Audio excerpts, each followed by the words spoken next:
আল্লাহর রাস্তায় জিহাদ যারা করে তাদের জিহাদের চেয়েও 1 থেকে 10 তারিখ যুলহজ্জা মাসের ওই সময়ে ইবাদত করা এটা তার চেয়েও উত্তম। আল্লাহ বলেন ওয়াল ফজর, ফজরের কসম, ওয়ালায়ালিন আশার, 10 রাতের কসম, ওয়াশ-শাফঈ ওয়াল ওয়াতর, জোড়া দিনের, ওয়াল ওয়াতর এবং বেজোড় দিনের কসম। এভাবে কয়েকটা বিষয়ের শপথ আল্লাহ পাক সুবহানাহু ওয়া তাআলা এই আয়াতের মধ্যে করেছেন। হযরত আব্দুল্লাহ ইবনে আব্বাস রাদিয়াল্লাহু তাআলা আনহুমা বর্ণনা করেন, রাসূল করিম সাল্লাল্লাহু তাআলা আলাইহি ওয়াসাল্লাম ইরশাদ করেন, মহান রব্বুল আলামিনের কাছে প্রিয় কোনো আমল নেই যেই দিন সমূহের মধ্যে বান্দারা আমল করে তন্মধ্যে এই যুলহজ্জা মাসের 1 থেকে 10 তারিখের মধ্যে যেই আমলগুলো বান্দা করে এর চেয়ে প্রিয় কোনো আমল আল্লাহর কাছে আর নেই। জোরে বলুন না সুবহানাল্লাহ। ক্বালু ইয়া রাসূলুল্লাহ ওয়ালাল জিহাদু ফি সাবিলিল্লাহ।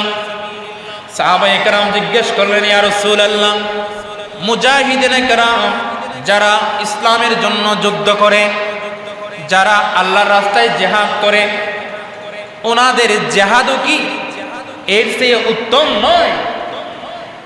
তার মানে 1 থেকে 10 তারিখ পর্যন্ত ইবাদত করা এটা তো আল্লাহর কাছে প্রিয় আপনি বলেছেন, এটা কি যে আল্লাহর রাস্তায় জিহাদ করার চেয়েও কি এটা বেশি প্রিয়? ক্বালা নাম ওয়ালা আল জিহাদু ফি সাবিলিল্লাহ। হে আমার সাহাবায়ে কেরাম, আল্লাহর রাস্তায় জিহাদ যারা করে তাদের জিহাদের চেয়েও 1 থেকে 10 তারিখ যুলহজ্জা মাসের ওই সময়ে ইবাদত করা এটা তার চেয়েও উত্তম। ইল্লা, তবে হ্যাঁ, ইল্লা রাজুলুন ইয়াখরুজু বিআনফুসিহি ওয়া মালিহি লাম ইয়ারজি মিন যালিকা বিশাইইন আও কামা ক্বালা আলাইহিস সালাতু ওয়াস সালাম। আল্লাহর নবী বলেন, তবে হ্যাঁ, ওই মুজাহিদ যিনি জান নিয়ে, যিনি নিজের প্রাণ বাজি রেখে নিজের সম্পদ খরচ করে যে বান্দা আল্লাহর রাস্তায় জিহাদ করার জন্য যুদ্ধের ময়দানে ঝাঁপিয়ে পড়েছে, কিন্তু জিহাদ করতে গিয়ে আর ঘরে আসার সুযোগ পাই নাই, ওই জিহাদের ময়দানে শাহাদত বরণ করেছেন, ওই ব্যক্তি এর চেয়ে ব্যতিক্রম, তার মানে শুহাদায়ে কেরামের চেয়েও উত্তম হতে পারে না। আল্লাহর রাস্তায় শাহাদত এটা আলাদা ব্যাপার। এটা কি আলাদা ব্যাপার, এটা এটার সাথে এটার তুলনা হয় না। জোরে বলুন না সুবহানাল্লাহ। কারণ যারা আল্লাহর রাস্তায় যারা জিহাদ করে, নিজের জানকে যারা কোরবানি দিয়ে দেয়, তাদের মর্যাদা আলাদা। তাদের ক্ষেত্রে আল্লাহ বলেন, ওয়ালা তাকুলু লিমান ইউকতালু ফি সাবিলিল্লাহি আমওয়াতুম বাল আহইয়া। আমার আল্লাহ বলেন, হে দুনিয়ার মানুষ, যারা আল্লাহর রাস্তায়, আমি আল্লাহর জন্য, আমার কোরআনের জন্য, আমার নবীর জন্য, আমার দ্বীনের জন্য যারা নিজেদের জান বাজি রেখে, যারা নিজেদের প্রাণ বিসর্জন দিয়েছেন, যারা রক্ত দিয়েছেন, শাহাদাত বরণ করেছেন, তোমরা আমার সেই বান্দাদেরকে লা তাকুলু আমওয়াত, তোমরা তাদেরকে কখনো মৃত বলবে না। তারা মৃত নয়, বাল আহইয়া, বরং তারা কি জীবিত, বরং তারা বাল আহইয়া, বরং তারা জীবিত। ওয়ালাকিন লা তাশউরুন, তারা জীবিত কেমন এটা তোমরা বুঝবে না। আমি কিভাবে তাদেরকে জীবিত রাখি? তোমরা তো জীবিত রাখলে তোমাদের হায়াতে জিন্দেগির সাথে তুলনা করে বসে থাকবে। কারণ তোমরা তো মনে করবা, আয় আল্লাহ, আমরা জীবিত আছি, আমাদেরকে কাজ করতে হয়, আমাদেরকে মাছ ধরতে হয়, আমাদেরকে বোট চালাইতে হয়, আমাদেরকে দোকানদারি করতে হয়, কারণ আমরা জীবিত। তো শুহাদায়ে কেরাম ওনারা জীবিত, ওনারা কোন ফ্যাক্টরিতে কাজ করে? আমরা তো বান্দা, তো আমাদের জেহেন সেদিকে চলে যাবে। এই জন্য আল্লাহ বলেন, তাদেরকে কিভাবে জীবিত রাখি সেটা তোমাদের দেমাগে ধরবে না। ওয়ালাকিন লা তাশউরুন, তোমরা সেটা বুঝতে পারবে না, বুঝার মতো শক্তি তোমাদের নাই, আমি আল্লাহ তাদেরকে জীবিত রাখি। উচ্চ আওয়াজে বলুন না সুবহানাল্লাহ। আমার ভাইরা, যারা আল্লাহর রাস্তায় শাহাদাত বরণ করেন তাহলে তাদের মর্যাদা আলাদা, তাদেরকে এখানে তুলনায় আনা যাবে। কিন্তু যারা জিহাদ করতে গিয়েছে, জিহাদ করে ঘরে ফিরে এসেছেন, তাদের জিহাদের চেয়েও আরো বেশি উত্তম হবে আপনি যদি এই যুলহজ্জা মাসের 1 থেকে 10 তারিখ পর্যন্ত কিছু ইবাদত বন্দেগী করতে পারেন। জিহাদ করার সময় কই? আপনারা তো জিহাদ করতে যেতে পারেন নাই। হ্যাঁ, জিহাদ যখন প্রয়োজন হবে তখন কিন্তু করতে হবে, তখন ফরজ, তখন কি বুঝেন না মনে হয়। অনেকে আবার আমাকে প্রশ্ন করতে পারেন, তাহলে জিহাদের চেয়ে যদি এটা উত্তম হয় তাহলে তো আর প্রতি বছর 1 থেকে 10 তারিখ পর্যন্ত ইবাদত করব, রোজা রাখবো, আর জিহাদে যাইতে হবে না, এত টেনশন প্যারা নেওয়ারও কোনো দরকার নাই। জি না, জিহাদ যখন প্রয়োজন হবে তখন কিন্তু জিহাদ আপনার উপর ফরজ হয়ে যাবে। জিহাদ কি হয়ে যাবে? ফরজ হয়ে যাবে। জিহাদ যখন ফরজ হয়ে যায় তখন কিন্তু এই জিহাদ ওই ইবাদতের চেয়ে উত্তম হয়ে যাবে। সুবহানাল্লাহ বলেন না? কারণ 1 থেকে 10 তারিখ পর্যন্ত ইবাদত বন্দেগী করা এগুলো নফল, এগুলো কি? জিহাদ যখন আপনার উপর ফরজ হয়ে যায় তখন ওই জিহাদ নফলের চেয়ে উত্তম না, নাকি কম? উত্তম না, কারণ ফরজ। সুতরাং তখন আপনি বলতে পারবেন না আমি ওইটা বাদ দিয়ে নফল বললে হবে। নো, জিহাদ যখন ফরজ হয়ে যাবে তখন আপনাকে জিহাদে যেতেই হবে, ফরজ আগে। তারপরেও তুলনা দেওয়া হয়েছে এই কারণে যে নফলের গুরুত্ব বোঝানোর জন্য। নফলের কি বোঝানোর জন্য? গুরুত্ব বোঝানোর জন্য। সুতরাং 1 থেকে 10 তারিখ যুলহজ্জা মাসের এই সময়ে ইবাদত এত বেশি গুরুত্বপূর্ণ। হযরতে সুফিয়ান সাওরি রাহমাতুল্লাহি তাআলা আলাইহি উনি বর্ণনা করেছেন যে আমি একদিন মুসলমানদের একটা কবরস্থানের পাশ দিয়ে অতিক্রম করছিলাম।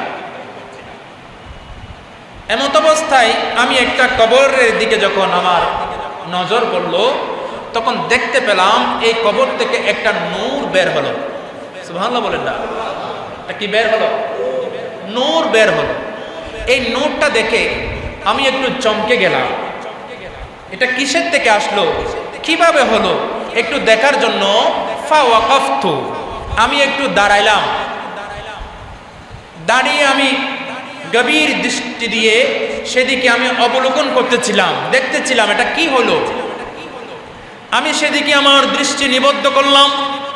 হঠাৎ করে একটি আওয়াজ আসলো আমার কানে, আমার কানে একটা বড় আওয়াজ আসলো এবং আমাকে উদ্দেশ্য করে বলা হচ্ছে, হে সুফিয়ান সাওরি, বেশি বেশি যুলহজ্জা মাসের প্রথম দশকে 1 থেকে 10 তারিখ এই সময়ে বেশি বেশি রোজা রাখো।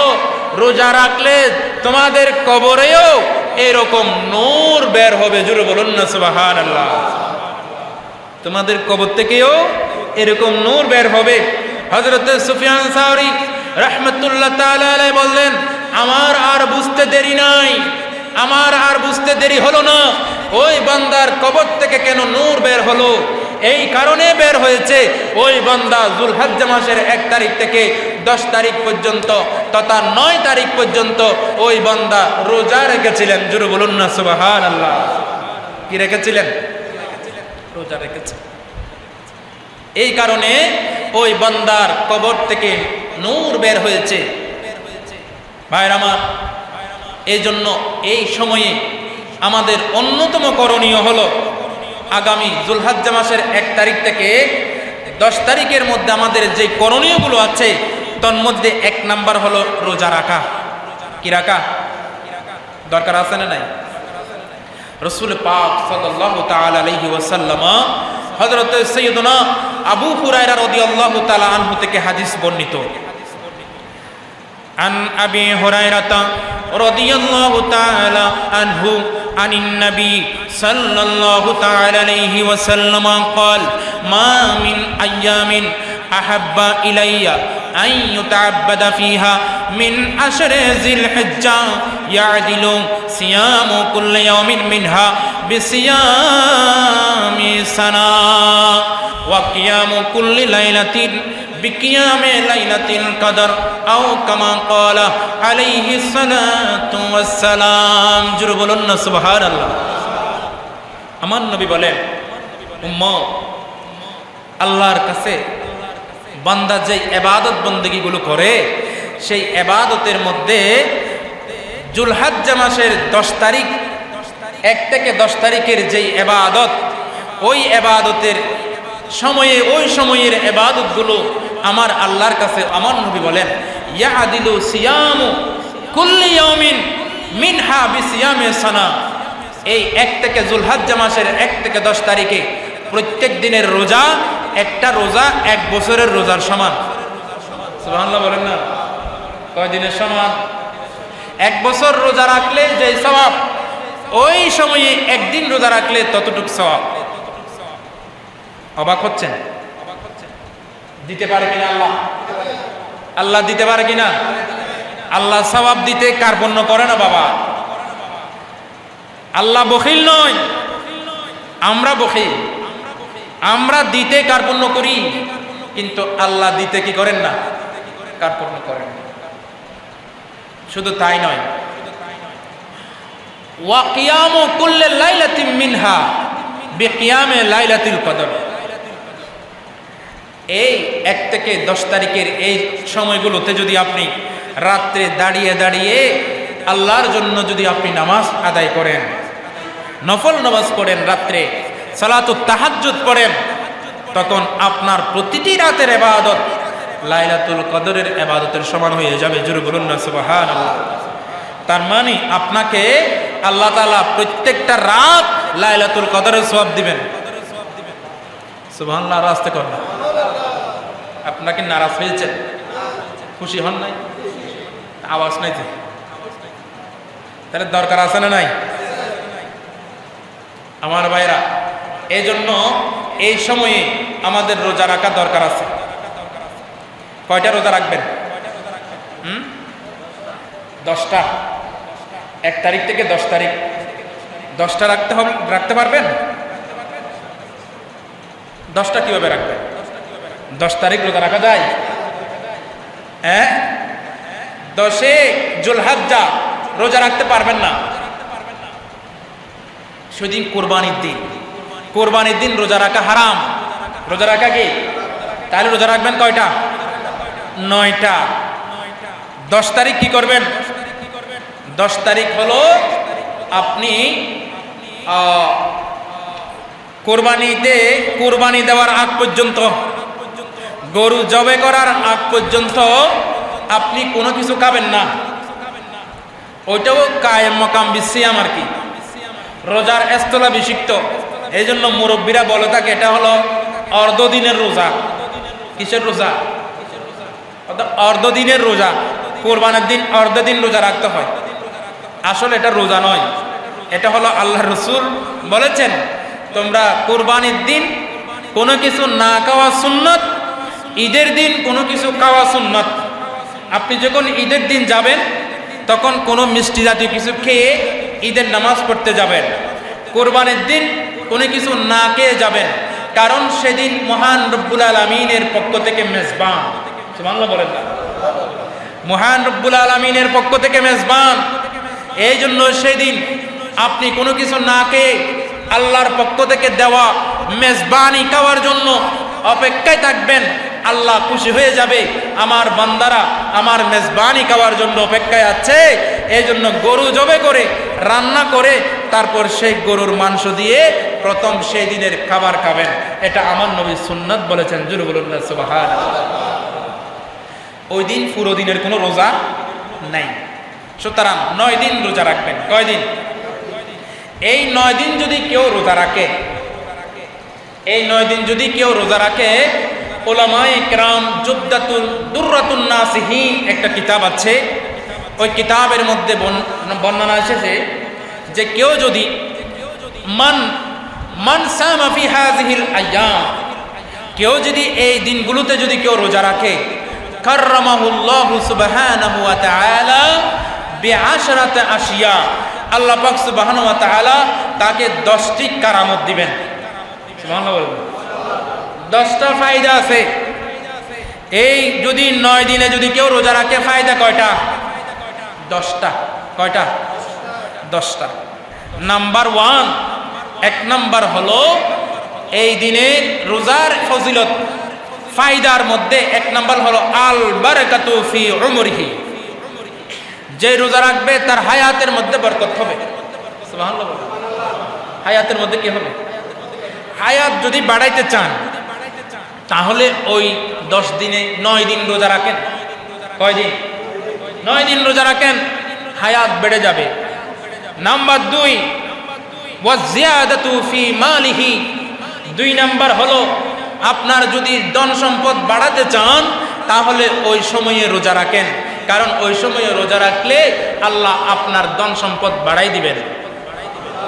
আর জোরে। নাম্বার 3, ওয়াল হিফযু ফি আয়ালিহি, 3 নাম্বার হলো ওই দিন সমূহের মধ্যে যদি কেউ রোজা রাখে তার পরিবার পরিজন, স্ত্রী সন্তান মা বাবা যাদেরকে নিয়ে তার ফ্যামিলি, ওই ফ্যামিলির হেফাজতের দায়িত্ব আমার আল্লাহ গ্রহণ করবেন। জোরে বলুন না সুবহানাল্লাহ। বলা মুসিবত থেকে আল্লাহ তাআলা আপনার পরিবারের সদস্যদেরকে হেফাজত করবেন। নাম্বার 4, আত-তাকফীর লিসাইয়্যাতিহি, 4 নাম্বার হলো আপনার গুনাহ যেগুলো আছে এগুলা আল্লাহ মিটিয়ে দিবেন তথা মাফ করে দিবেন। জোরে বলুন সুবহানাল্লাহ। নাম্বার 5 নাম্বার হলো আত-তাদঈফু লিহাসানাতিহি। আত-তাদঈফু, আপনি কোনো ভালো কাজ করলে সেখানে আল্লাহ আপনাকে ডাবল দিবেন। সুবহানাল্লাহ বলেন। তাদঈফ মানে ডাবল। আপনি 1 টাকা দান করবেন, এটা ডাবল 3 ডাবল হয়ে যাবে। আপনি কোনো ভালো কাজ করবেন, ডাবল হয়ে যাবে। যেটা করবেন সেটা ডাবল, যেটা করবেন সেটা কি ডাবল। মানে এখানে ডাবল মানে কিন্তু আবার যদি মরেন একটু পেঁচ আছে, পেঁচটা একটু সরাই দিই। অনেকে বলবেন হুজুর মহান রব্বুল আলামিন হাকামুল হাকিমিন কোরআনের মধ্যে বলেছেন কোন ইমানদার যদি কোনো আমল করে তার সওয়াব হলো 10 গুণ। কয় গুণ? আরো জোরে, কয় গুণ? 10 গুণ তো এমনিতে পাচ্ছেন। আবার আরেক রাওয়ায়াত, আরেক আয়াতের মধ্যে আছে 700 গুণ পর্যন্ত বাড়িয়ে দিবেন। কয়শো গুণ? আবার ওয়াল্লাহু ইউদাইফু লিমান ইয়াশা, আল্লাহ যাকে চান তাকে আরো বাড়াই দিতে পারেন, আরো বাড়িয়ে। এখন যদি আমি এটার কথা যদি দ্বিগুণ বলি তাহলে 1 টাকা দান করেছেন 2 টাকা সওয়াব পেয়েছেন, তা এখন কি কমলো না বাড়লো?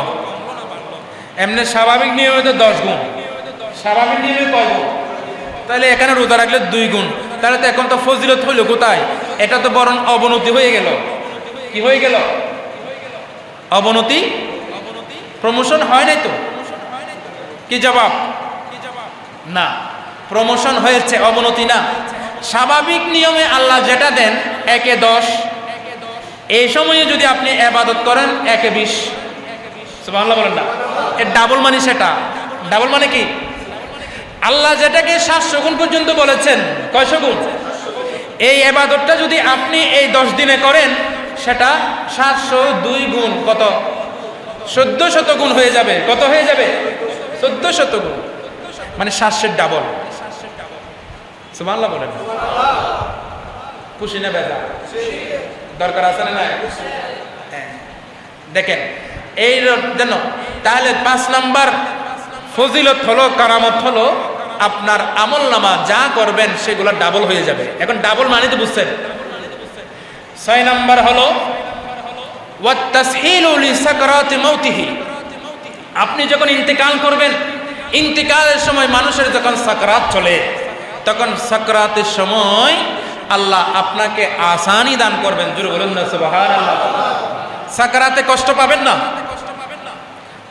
আপনি অনায়াসে সরকারে মদিনা রাউফুর রহিম, রাহমাতুল্লিল আলামিনকে দেখে দেখে আপনি দুনিয়া থেকে চলে যেতে পারবেন। জোরে বলুন সুবহানাল্লাহ। বান্দা যখন সাকরাত চলে তখন ফেরেশতারা জান্নাত আপনার হাতে নিয়ে আসে, জান্নাত দেখায়। কি দেখায়? এই দেখো এটা তোমার জান্নাত, এই দেখো এটা জাহান্নাম। জান্নাতও দেখায়, জাহান্নামও দেখায়, এবং বলে দেয় তুমি তো ভালো কাজ করেছো, তোমার জন্য এই জান্নাত, তোমার জন্য কি। তখন ইমানদার যদি হয়, জান্নাত দেখে সে কি হয়ে যায়? খুশি হয়ে যায়। তখন সে মৃত্যুর যে যন্ত্রণা, সেগুলো তার কোনো খোঁজ খবর, তার কোনো খবর থাকে না। সে বিনা কষ্টে দুনিয়া থেকে চলে যেতে পারে। এবং সে সাকরাতুল মওতের সময় আল্লাহর নবীকে দেখানো হয়। কাকে দেখানো হয়? তো রসুলের চেহারা মুবারক দেখে দেখে, আপন পীর মুর্শিদের চেহারা মুবারক দেখে দেখে তখন আপনি দুনিয়া থেকে চলে যেতে পারবেন। মৃত্যুর যন্ত্রণা আপনার অনুভব হবে না। নাম্বার 7, ওয়াদিয়াউ লিজুলুমাতি কবরিহি, আপনার কবরের মধ্যে যে অন্ধকার, সে অন্ধকার দূরীভূত করে দিবে এই রোজা। অন্ধকার কবর আলোকিত হয়ে যাবে। এরপরে 8 নম্বর হলো ওয়ান নাজাতু মিন দারাকাতিহি, জাহান্নামের আযাব থেকে আপনাকে নাজাত দেওয়া হবে। কাল কিয়ামতের মাঠে যে ভয়াবহ পরিস্থিতি হবে, সেই ভয়াবহ পরিস্থিতি থেকে আপনাকে পরিত্রাণ দেওয়া হবে। 10 নম্বর হলো ওয়াসউদু আলা দারাজাতিহি, আপনাকে জান্নাতের মধ্যে আপনার পজিশন বাড়িয়ে দেওয়া হবে। জোরে বলুন না সুবহানাল্লাহ। ভাইরা আমার, সেই জন্য এই 10 দিনের মধ্যে অন্তত পক্ষে 9 দিন, আমরা 9 দিন পাই, এই 9 দিন রোজা রাখবেন। এটাই হলো আমাদের ইমানদারের জন্য অন্যতম করণীয়। এরপরে আরেকটা গুরুত্বপূর্ণ করণীয়, যেটা না বললে নয়, আগামী যুলহজ্জা মাসের যখন 1 তারিখ শুরু হবে, তখন আমাদের জন্য একটা করণীয় হলো, রাসূল করিম সাল্লাল্লাহু তাআলা আলাইহি ওয়াসাল্লাম ইরশাদ করেন, আন উম্মে সালামা রাদিয়াল্লাহু তাআলা আনহা قال ইযা দাখালাল আশর ওয়া আরাদা আহাদুকুম আন ইউদাহিয়া ফালা ইয়ামুসা মিন শারিহি ওয়া বাশারিহি শাইয়া, আও কামা ক্বাল আলাইহিস সালাতু ওয়াস সালাম। আল্লাহর নবী ইরশাদ করেন, যখন যুলহজ্জা মাসের দিন যখন শুরু হবে, চাঁদ যখন উদিত হবে, 1 তারিখ যখন প্রবেশ করবে, তখন কোনো উম্মত যদি কুরবানি করার যদি নিয়ত করে থাকে, সে যেন তার শরীরের কোনো লোম যেন স্পর্শ না করে। তার মানে আপনি দাড়ি কামানো বন্ধ করবেন, গোঁফ কামানো বন্ধ করবেন, জেরে নাপ, আপনার অন্যান্য পশম যেগুলো আছে, বগলের নিচে পশম ইত্যাদি, এই পশমগুলো কাটা থেকে বিরত থাকবেন, এগুলো স্পর্শ করবেন না। এগুলো আপনার জন্য না কামানো, এগুলো না ধরা, স্পর্শ না করাটাই আপনার জন্য মুস্তাহাব। জোরে বলুন সুবহানাল্লাহ। এখানেও আপনি সওয়াব পাবেন, এখানেও আপনি কি পাবেন? সওয়াব পাবেন। সুতরাং এই কাজটা আগামী যুলহজ্জা মাসের 1 তারিখ যেদিন হবে, তার আগে থেকে আমরা এই কাজগুলো করে ফেলবো। বলুন ইনশাআল্লাহ।